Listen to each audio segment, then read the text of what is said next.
Question I got asked a long time ago is how do I cut the ends of my plywood to match the side of the boat? Here's my template. It's just a flat piece of cardboard. Basically what I did was I matched it up to the front where I knew I wanted my plywood to lay, and then I hung it over the side of the boat. I took a Sharpie and just outlined the outside of the boat.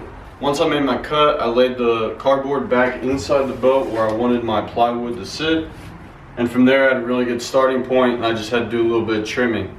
If you are unable to get a hold of a piece of cardboard, there is another way to do it. In my situation, because I know that I'm going to have this piece of plywood over here, that this whole piece was going to stop over here. So this is basically going to be my length baseline for this piece of plywood. So what I do is I measure that out, 68.5 inches.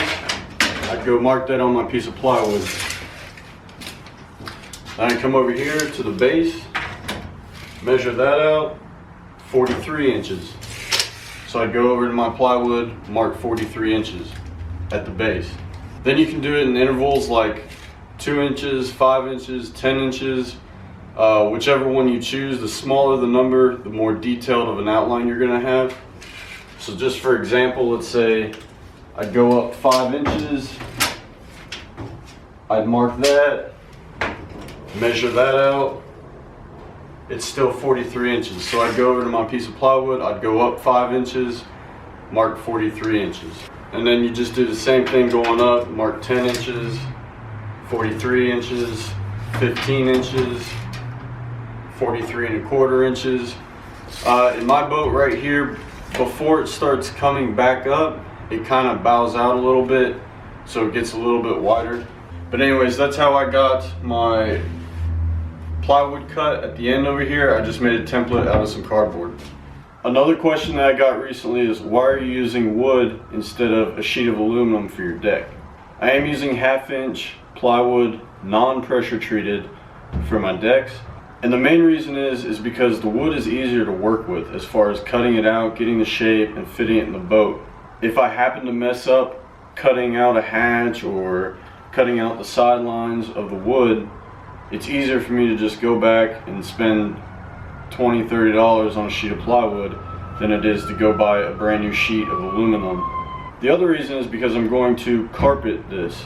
I have never carpeted aluminum, and so I don't know how that's going to go. I'm already planning on carpeting the front part, which is aluminum, and I'm really nervous about that, to be honest with you. It's just easier. I feel like it's going to be easier to carpet the wood anyways, because you know, you can run a staple into the back of it to keep it all tight. I don't know what you would do for the aluminum, and I have no idea how to carpet aluminum or how easy or how hard that is, but I'm definitely going to find out on this front piece. But that's just something I didn't want to deal with.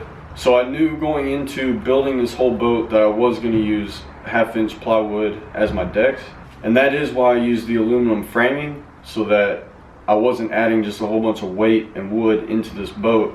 Using the aluminum where I did as the frame is going to save me the weight. So yeah, I know I'm adding a bunch of weight to this, but that's why I went with the aluminum deck. Alright, this is my rod locker, and the first thing you guys might notice is that I now have a hatch right here in the middle of it. I was not originally planning on having a hatch here.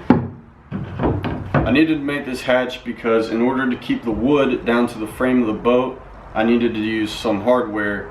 So in order to get underneath there to tighten the nut, you know, I needed to have somewhere that I could go in at to get to the bottom of the bolt.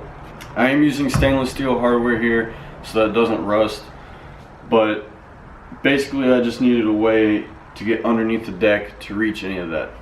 Also, I didn't figure it was going to be a bad idea anyways, because my trolling motor is going to be mounted up here.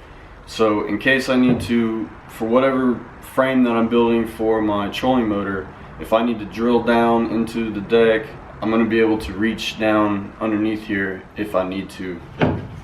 So it's kind of just like a little safety hatch, just in case, which I think is going to be better than just not being able to get accessible to anything underneath here in case I need to. Other than that, I have the hole cut for the front seat. I have 2 hatches cut right now in the center section and one up there. I am waiting to do the rest of them until I can take the boat home and use a better saw, because I didn't get the best and cleanest cuts with the jigsaw, which I knew was going to happen. Also, the only other issue that I'm having right now is I do have a little bit of a gap in the top of this hatch, also with the one up front as of right now. So basically when I set the door in there, it's taller up here than it is in the back. It's flush in the back, but it's tall up here, and that's just because of the curvature of the frame and of the boat. It's only about 1/8 of an inch off, so I think I'm just going to shim it with some of that flat aluminum that I have left over, and that should bring the hatch flush with the top of the deck. Alright guys, if you enjoyed this video, please leave a like. If you have any questions, comments, concerns, please leave them in the comment section down below, and don't forget to subscribe for future content. Thanks for watching.